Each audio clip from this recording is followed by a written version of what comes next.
Seneta wa Busia Amos Wako ameungana na viongozi wengine kutoka Magharibi ya Kenya kupuuzilia mbali mkutano uliopangwa kufanyika katika Uwanja wa Bukhungu mjini Kakamega.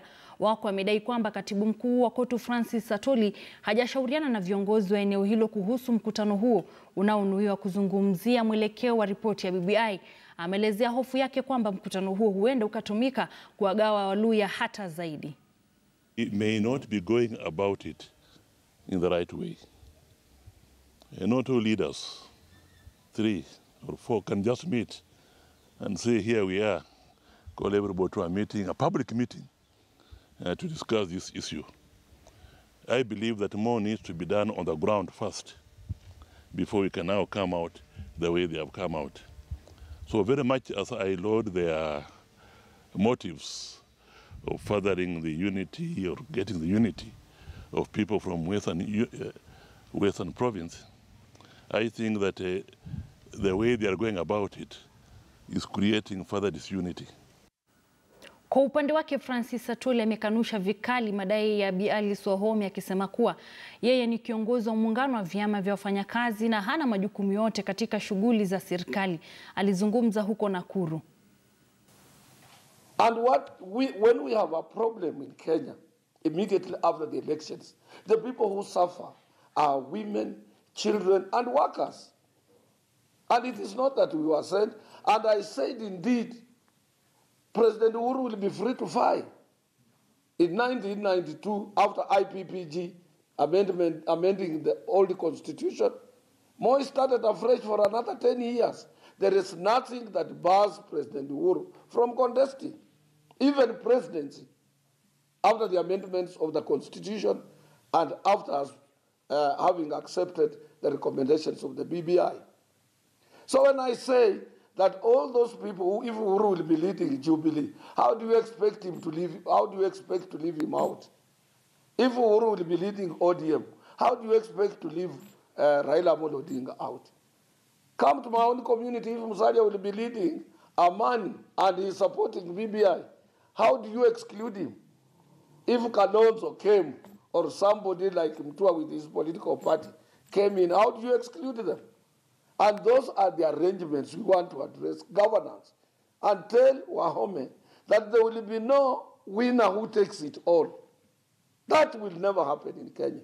And I can assure Kenyans, Alice Wahome will not win the Kandara seat in 2022. Because people want people who are advocating for peace, unity of this country, and people who want, after an election, there should exist peace in the Kenyan nation.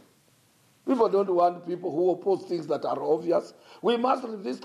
We as workers, we are having a lot of problems with the current constitution.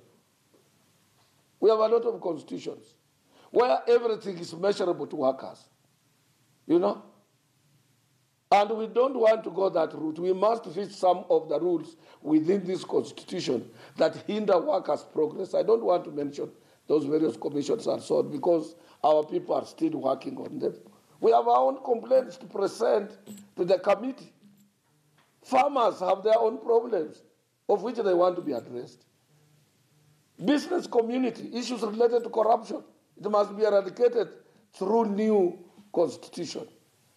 We must refurbish and we must strengthen Chapter 6 of the current constitution so that we can tame corruption in this country.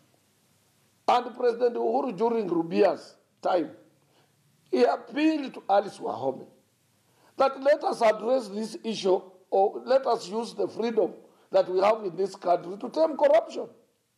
Why are they not talking about this rampant corruption in this country?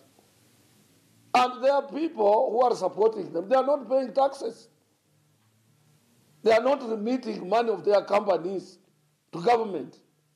And I want to ask KRA to narrow down to these people who are talking very loudly. They are not paying taxes. We, within our own small income, we pay taxes. Yeah? This is part of corruption that we are talking about. And this is what President Uhuru Kenyatta asked Alice Wahome to talk about. I'm not a State House operative, so I don't know when I was at the State House. I don't go there. I have my independent and free organization related to workers that I lead. I'm not on the payroll of government. And I'm free to say what I want to say. And I said, Uhuru will be free. And now I'm still repeating, if Uhuru wants to become a prime minister, let it be. He has every right as a Kenyan after the amendments of the Constitution. So that is what I have said. And Alice should not audit what she herself said that should be done. Na mtazamaji, taarifa hiyo